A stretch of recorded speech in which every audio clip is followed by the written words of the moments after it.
Good morning. Gonna kind of go over a little bit more into the silicates and non-silicates. I know that was one thing that you needed a little bit of, so I'm giving you probably more information than you need. I'm probably not going to quiz you too terribly hard on some of this. It's just going to be kind of the basics, but I just wanted you to have this information just in case you needed it for when you go back and have to take that test. So, to kind of review silicates and non-silicates, we can divide minerals into two different groups based on their chemical compositions. And they can either be silicates or they can be non-silicates, depending on what they're made up of. So, silicates are going to be made up of silicon and oxygen. They're going to have oxygen in them. They make up most of the crust.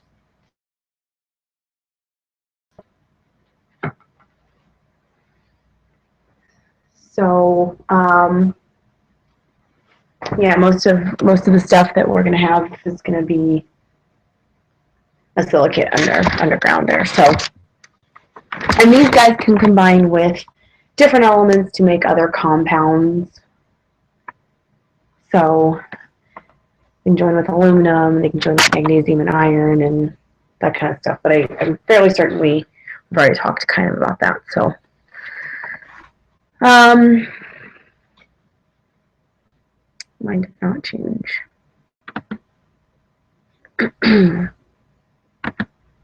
Okay. So there's a couple of different types of silicates. I'm going to hit some of the major ones, just the major 6 that I was able to find. So the first group would be the neosilicates. These are called island silicates because they are a standalone structure. They're not real. They're kind of the building block for all of these other structures. So it's like the simplest form of your silicates.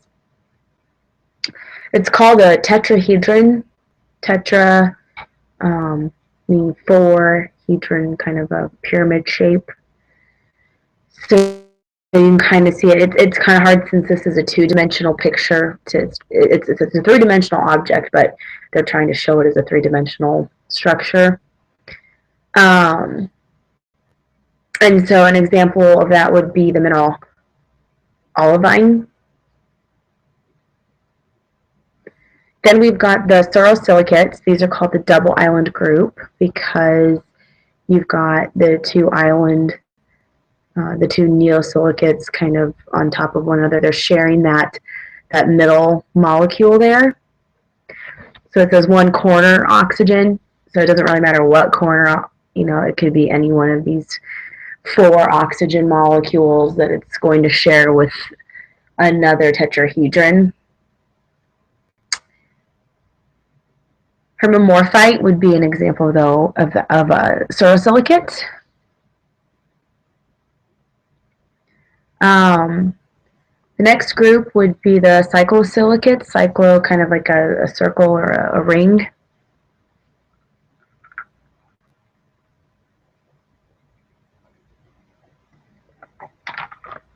In this particular instance, you've got 2 oxygens being shared per tetrahedron.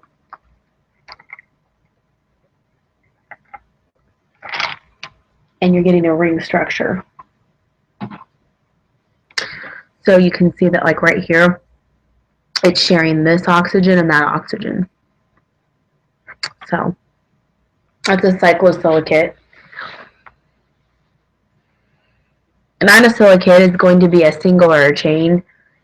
So it's going to kind of be like these sorosilicates here, except they're going to form a chain. So again, they're going to share 2 oxygens just like your cyclosilicates, but instead of forming a ring, it's going to form a chain.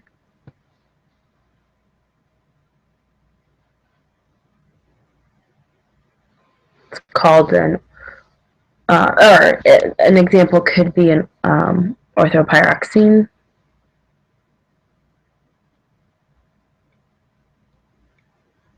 You could also get a double chain here. So like here's one chain, here's the second chain. Because remember, these are descriptions of minerals, and minerals have a very specific chemical composition and structure. So they're structured very. They've got a really good structure. I don't know, good isn't the right word. Very specific, defined structure. They're not just haphazardly put together.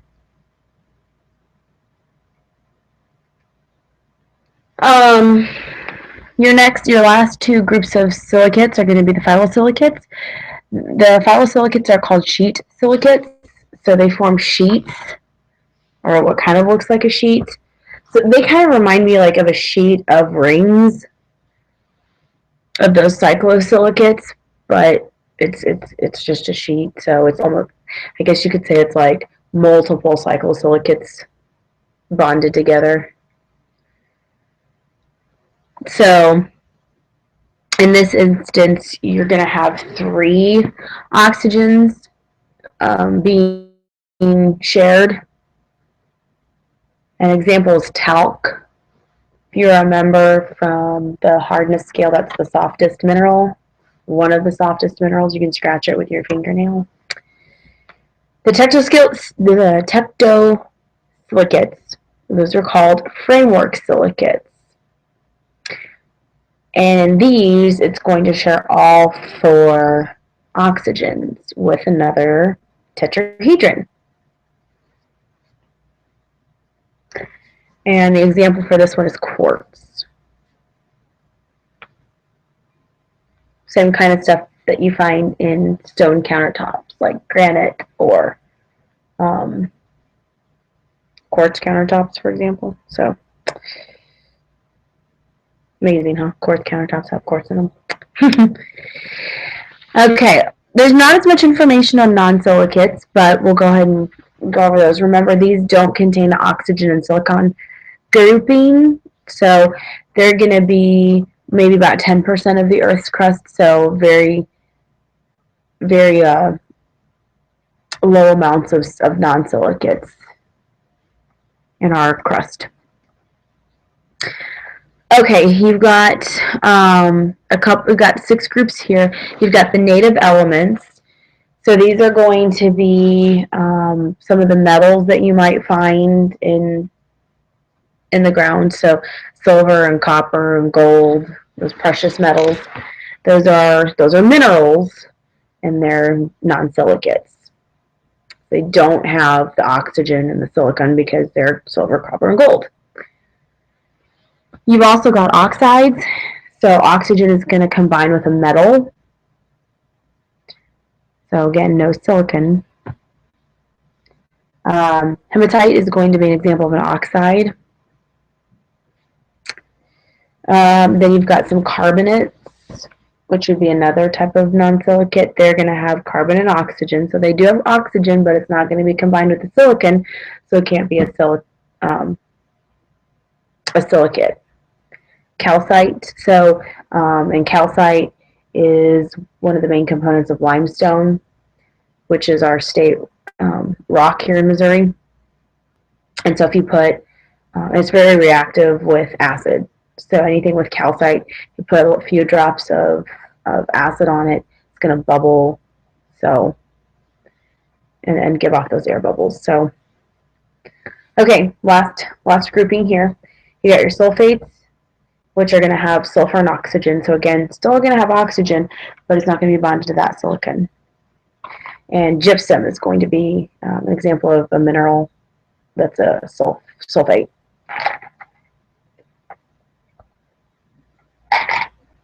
You've got your halides. These are typically they're going to be a little saltier, like salt-like. Halides are going to be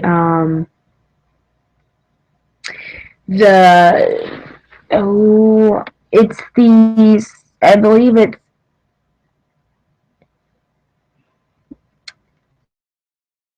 it's row 7 table. So the column, or sometimes it's called a group or a family on the periodic table.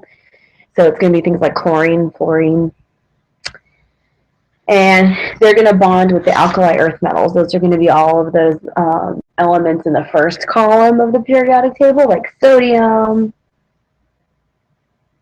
magnesium. So when those two rows combine, you get a halide. And halite would be an example of that kind of a mineral. So, and then your last group is going to be the sulfides. So this is a sulfate, is when the sulfur binds with oxygen. A sulfide is sulfur bonding with a metal. Galena and pyrite are examples. Pyrite's like fool's gold. If you're familiar with that one, it looks like gold, but it's not actually gold. But it really does look like it. And then galena, that one happens to be, that's our state mineral here in Missouri. I think I told you that one. But I think it's really pretty. It's that shiny, super, super shiny, black mirror-like mineral. And when you try to break it, it cleaves in a straight line. And so they make little cubes. So if you're interested, Google galena. It breaks. It breaks very interestingly because it breaks very straight and makes cubes. So, and it breaks naturally that way. So it's kind of cool looking. So, next week I'm thinking of your test. We're kind of to the end. I mean, I can obviously go more in depth, but I don't think you need it unless you really want it. But I figured we'd move on to the human body since I think that's the last thing that you need to make sure that we hit before you head back to Italy. So as long as you're going to be here and everything's good to go, I think I'll probably give you your test over this whole geology unit on next Thursday. So next week, Monday, I'll probably give you the study guide, and then Tuesday and Wednesday, I'll just let you study, and then Thursday, you'll take your test, and we'll be done with this particular unit. And when you come back from spring break, we'll start body systems. So I will try to check my mail today. We've got, I'm not going to say it's a hugely busy schedule, but we've got a decently tight schedule, but I should still be able to check my mail. So if you do have any questions, just email me and I'll try to get on and answer any questions that you might have. So otherwise, I will see you on Monday. Have a great weekend.